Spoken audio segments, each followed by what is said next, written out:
Welcome to Infofit. This is Job Talk with Sylvain. What are we talking about? Well, let me tell you that sometimes I run into clients or students, right, at a school that are looking at me like, what are you talking about? I just mentioned the word. Some words are so common to us because we lived in a gym that it would be maybe a good time to clarify some of those words.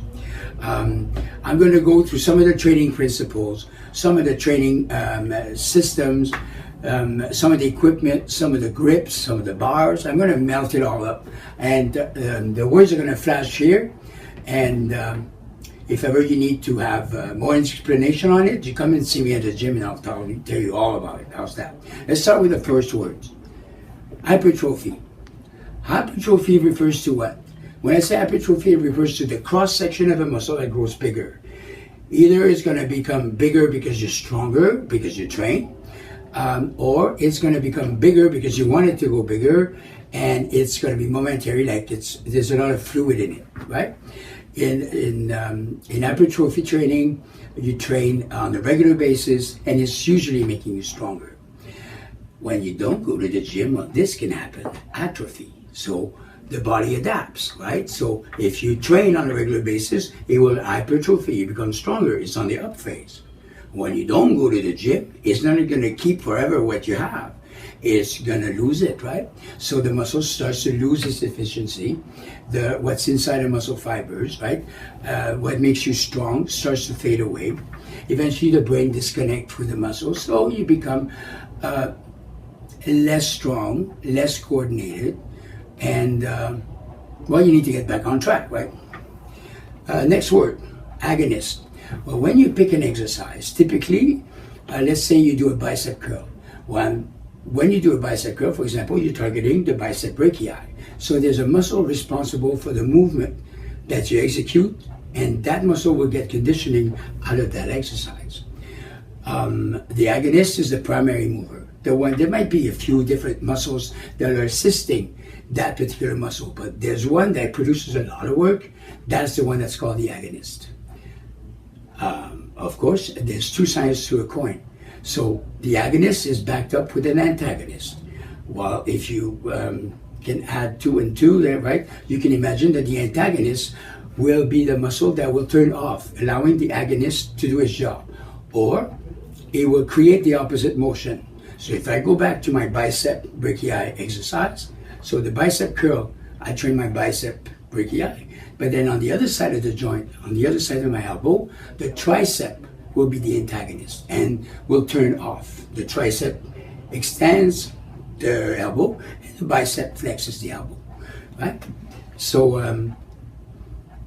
in a program, it's often very smart to train both the agonist and antagonist in the same fashion, as in you don't want to develop imbalances. Do not neglect the back when you train the front, right? That kind of thing. So you do one-on-one, push, pull, that kind of exercise. A synergetic muscle now. Synergetic muscle are going to back up the agonist. Let's say you do a push-up. You do a push-up and you train the chest in a push-up, right? Is it possible that you feel that a little bit in the anterior deltoid, in the front of your shoulder? Well, that's the synergetic muscle. The chest is backed up with the anterior deltoid, and both of them are going to create enough force to lift you off the floor. That's a synergetic muscle. It assists an agonist into the motion. Let's see what's next. Click. Stabilizers. Stabilizers are small little muscles that are not very powerful, but they do very important work. They will contract and stabilize a joint, it's in the name, right? Stabilizers. But what they do is that they fix a joint at a certain angle, a certain place on your body, so then the agonist, the primary mover, can do a really good job. Examples. Rhomboids. Where are the rhomboids? Well, the rhomboids are in the rear, in the back. They retract your scapula. So it's a muscle that is there to make sure the scapula goes backwards and not forward. So it retracts the scapula. So in a pull, for example, in a row, well, you're going to use the stabilizers to fix the scapula back, and then you're going to roll with the lats, nice and strong. Okay. Those muscles are mostly made out of a slow twitch, meaning that it's a muscle that is not very strong, but it lasts very long in their contraction compared to the primary movers. So you can't train them with a very large load, but you will train them typically in muscular endurance. All right, so they endure, they're tough in the length of time. Oh, that's a cute one. Baby's butt. What's that? Well, the baby's butt is that when you have a nice, well-developed bicep, the two heads of the bicep, when they enter, they leave the tendon. It looks, it's down here. It looks like a baby's butt. The two origins there when they get into the tendon. So that's the two heads of the bicep brachii. All right, next. Let's look at the bars. It's all melted in there. The easy grip bar. If you see a program that requires you to use an easy grip bar, basically the easy part is that it's easier on your wrist. It brings you into an angle, no matter what you use, a supine grip or a prone grip. That bar will facilitate the angle at which you, let's say you have your angle, and it's not imposing any stress or tension at the wrist. So depending on where you grab it, it's going to be perfectly comfortable for you to execute the movement. You see how it's wiggling like that? So depending on where you grip it, wider or narrow, it will facilitate that part of the deal. Let's move on. The trap bar. I put a little image there. The trap bar is, well, it could be used to train the traps, but you can use it in a squat. This guy uses it in a squat. But the trap bar, you stand right in the middle of that piece of metal and you grab to the side. It makes the weight be right on top, underneath you, instead of being too forward or too backwards. So when you front load or when you back load, it's not really in the center of you. But in this case, it's right there. It makes the movement really vertical instead of being pulled forward or backward. So it's a really nice way to add external load to your squat. Oh, I skipped one. If ever you look at the Gasperi bar, it is a bar that's got swiveling handles, so it really moves well with the range of motion. It's kind of used as the easy grip bar, but this one is really, as you get to the range of motion, it will follow your arms, the different angles your arms can get into. So you see that little part there? That's what swivels. You often have machines like preacher curls that have this kind of situation, but this is the bar that matches the handles. Okay? The barbell hand grip. Let's say you have a series of rows to do, and the first one they ask you to do is a supine grip. But what supine means? It means that you're supine, your palms will be up, you grab the bar typically at hip width, and you pull this way. Okay? So that would be that grip when the palms are up. If it's a lat pull down, the palms are going to be facing you. Prone grip is the opposite. Prone means that it's down. So the palms are down, and then you generally grab a little wider or mid grip. Semi-prone, well, you're halfway there, right? So you bring your thumbs up, and then you can go like so. All right, so that's also known as a neutral grip or also hammer grip. What's next? The Olympic bar. The Olympic bar is basically a big long bar, and then you add the big plates on there. It is equipped with an edge there that can spin to absorb the momentum that some of the plates can have when you go up and down. It is usually 45 pounds. You can have some a little lighter, but you can also find them either on an already pre-made bench press rack or in a squat rack. Okay? Let's see. Now we're talking about muscular conditioning. You know, when you condition the muscle, people have different goals. One of the goals can be to be toned, firm, to be really ready for a sport. So that one will have the intent of the way you condition the muscle for endurance is that you will do a lighter load with more reps. Let's say, I want to say 70% of 1 RM, which I will explain, the French got in there. Explain what the 1RM is, but then at below 70% for tone and endurance.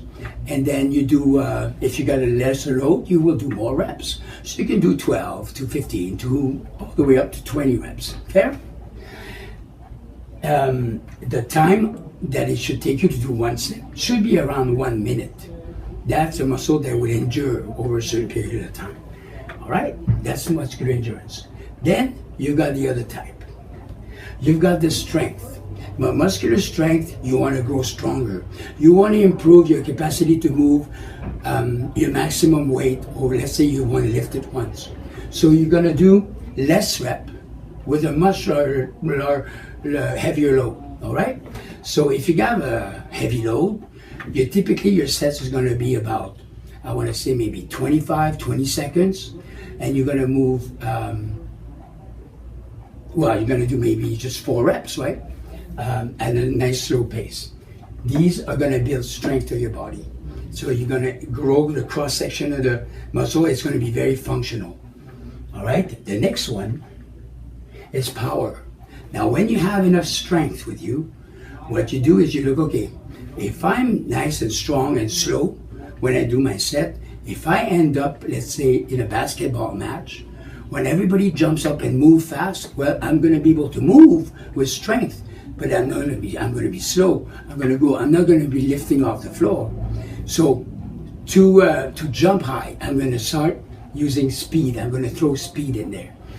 As in the product of the power is the product of muscular strength. You're strong and you're also fast. Before you adapt to power training, always know that you need to be strong enough to absorb, let's say, the weight when you land. It has a lot to do with jumping. It has a lot to do with moving the dumbbell really fast on the concentric, on the up phase, let's say, and absorbing it on the way down. So if you throw the heavy dumbbell up, you got to have enough strength to catch it on the way down. The same way when you land, you need to have your joints strong enough to absorb your impact from when you land, right? So power training is similar to strength training, same amount of reps, but you involve power, it involves speed, and it has some good strength effect, right? So you need strength to graduate to power. Let's just say that. There's one that I skipped over. It's hypertrophy. Well, muscular hypertrophy training is usually contemplated and used by a bodybuilder to build up size. It is a type of conditioning that will grow muscle for symmetry and the proportion, and it will use inflammation to create fluid inside the muscles. So then you can design the muscles to be either bigger if you need a little more symmetry at some places, and that's easier to create than with strength. Okay. Hypertrophy training. You have a middle of the range weight, and you do middle of the range reps. So your sets could be right around 40 seconds, all right, with very short reps. Now the training variables that we use to training. So if you call, if you need to design a program that has some balance in it, you will look at the volume. And the volume has to do with the number of exercises you do per muscle group, with the number of sets and the number of reps. So you multiply all this. Let's say 3 exercises, 4 sets, and then let's say 10 reps. So 3 times 4, 12, 120 reps. That's a lot of volume on a muscle. That's a lot of reps, right? And that will give you some benefits like hypertrophy. Intensity, it's measured, that's how intense, how hard is the push or the pull, right? So how much weight are you using? It has to do, it's measured by percentages of what you can push once, the maximum weight that you can move once. So you play with this and that, and the next variable is the frequency. How many times you're going to hit the same muscle during the week to allow it to destroy it, right? So to train it to create a catabolic effect, destroy the body, and then allowing enough time in between the workouts so you can repair and grow. Because if you keep on hitting it on the frequency you never allow the time to repair, you will not get the results you want because you're not letting it grow. That's the anabolic effect of rest. So if you can imagine that all those three are inversely proportionate. If I go super intense, I'm not going to do many reps or exercise per muscle group, and I'm going to have to let it repair, so this frequency is going to go down. If I do a lot of volume, I need to lower the intensity, and I need to manage my frequency well. A lot of workouts during the week will diminish those two. So it's all like interconnected that way. Okay? Let's go to the next one. Absolute strength. Well, that's what I was referring to when I said the 1 RM. How much weight can you push? The maximum you can push only once. Okay? And that, everybody's at a certain level. You will grow your strength as you train up to an optimal genetic potential. The size of you and what your mama and papa gave you as far as your makeup of fibers will dictate how much you can grow. So clients can show up at maybe 50% of their maximum potential, and you train them, and eventually they adapt, right? As you challenge them into overload. That maximum load will increase gradually, right? You have to be patient. That doesn't come overnight.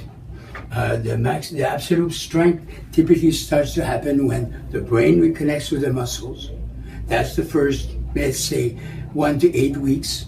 And then there's a little bit of a delay. And then after 12 weeks, the body turns over and adapts with myofibril, as in with, the muscle itself will change shape and will create more strength.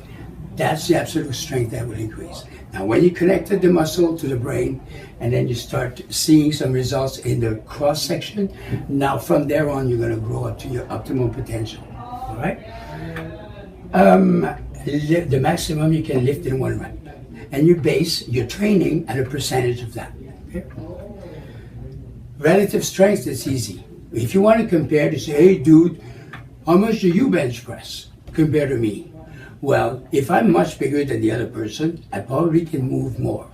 So you base the relative strength on your body weight.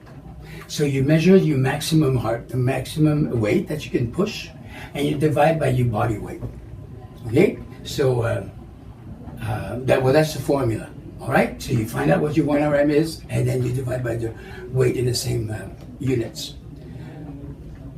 All right, time under tension, one of the biggest secrets of training. You see this? This is my chronometer. I turn that on at least once in a while, let's say a certain period of the year, to verify that my clients are actually abiding by some of the rules we use. Time under tension is that for one set, you have if you want some results, you need to target a certain amount of time for that set to happen. Let's say you want to train endurance, you want to create endurance in your core. Well, some of you do planks, right? So how long should you target the plank time to elapse? 60 seconds. That's long enough. That's showing you endurance. So let's say you start your plank on your toes, and you hold, and you get tired after 30 seconds. You have an eye on the clock. You say, oh my God, I need to improve. Instead of stopping there, what you do is that you drop on your knees. So you lower the lever, right? You have less weight to hold on with your core, and you try to milk it as far as possible to 60 seconds. So then you have a nice long 1 rep that lasts closer and closer to 60 seconds. You'll have a feeling that you're doing a lot more work towards your goals if you actually just keep on going, right? So from your toes, you go drop to your knees, and you milk it until you get as close as possible to this. For muscular hypertrophy, you train with a higher load, you target 40 seconds. I mentioned it all along. So at 4 seconds per reps, that would be 10 reps. And then strength, you have a heavy load. So then the time under tension is 20 seconds. Just to conclude on these few words, on these numbers, your role is going to be to find the right weight that's going to make you fatigue at the time that you have as far as your target is concerned. So I need to find the right load that's going to make you not last longer than 60 seconds, but not that much closer to, like earlier than that, so you actually meet the goals you want. With this, you get endurance. With this you get hypertrophy, and this you get strength. You know, this is probably going to be a part 1, part 2, because I've got like a long presentation here. There's a lot of words that are coming up. I will try the next one maybe to group them in sections, but I hope that these few things help you understand a little bit more the lingo that happens when you read a new program, when your trainer talks to you, or when you listen to the conversation that people have in the gym. It's not nuclear science, guys. But sometimes we have words that we use that are different than what's on the street. So I'm glad that I could share those few with you. I wish you a good day and happy training. Bye.